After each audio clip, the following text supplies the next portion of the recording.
Hi there, time for some fun hair talk. We're going to talk today about Kylie Jenner's hair journey. If you like this video, please subscribe, we'll send you more. Kylie Jenner, fantastic, beautiful young lady. We're going to talk today about her hair journey. Absolutely gorgeous young woman, can rock any style. But as you can see through some of these photos, when she's younger, this is her natural hair, absolutely beautiful. And then you can see the progression of what has occurred in the changes in her hair from processing, etc. So in this next photo, we can see it's about 2015, and you can see the bottoms of her hair very dried out. Well, she did the brilliant thing, which is to style her hair around what was best for her hair and her hair health at that time. But what happens with a lot of this processing, and I think we saw this with Kylie a little bit, is that there's all types of processing. There's good processing and bad processing. Both are hard on the hair. Of course, bad processing is going to be a lot more difficult. And you can see this in her hair journey. So obviously she has the best of the best, but she does put her hair through a lot of changes.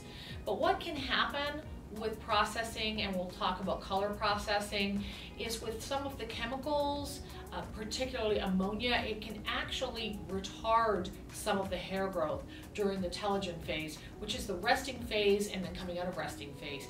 Some of the ammonia in the products can hurt it, and it looks like that may have happened in this case because her hair seems to be a little bit less than what it was in some of the pictures. Most follicle damage that you do is temporary, people can outgrow it, but if you have bad processing, that follicle damage can become permanent. We have no reason to believe that Kylie has any kind of permanent damage. We're just using this as a way to educate you and talk to you about what could happen with processing, so we want you to be really careful. So with respect to good and bad hair processing, and as we look at Kylie's hair, she bounces back so well. So what she's doing something right, because her hair just keeps growing and it's beautiful. Some of the things Kylie may be doing to help with the damage from hair processing is she could be using essential oils. We know that rosemary is fantastic for the follicles. She's probably using a very gentle, nourishing shampoo.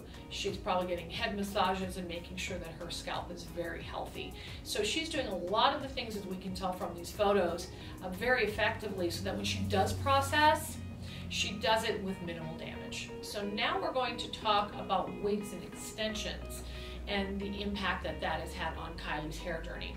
So we know she wears wigs and she rocks them. Here are some pictures where she's just beyond stunning. The Met Ball, we all saw her in the purple and the different colors. My understanding is she has quite a number of wigs, and that's really brilliant. Instead of trying to rock your hair purple and strip it down, which is really hard on the hair, if you just want that look for a short period of time, wigs a great way to do it. Now let's look at this next photo here of Kylie. We can see from the photo next to it, which is just about a year earlier, her hair was a lot shorter, so we're assuming that the photo with the long hair is extensions. Okay, and so we're looking at Kylie's hair journey and her use of extensions, wigs, and products to extend her hair. There's something called traction alopecia that we want everyone to be aware of when you choose to use these products, because it can pull on the follicle and really damage the follicle and scalp. Some of that damage may be permanent. So if you find that you're having that problem, go talk to your hair care professional or your dermatologist.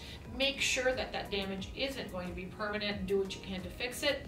Okay, let's get back now to Kylie's use of wigs and hair extensions. Okay, so now we're going to talk about motherhood, having babies and the impact on your hair. As we know, Kylie's got a little one who's adorable.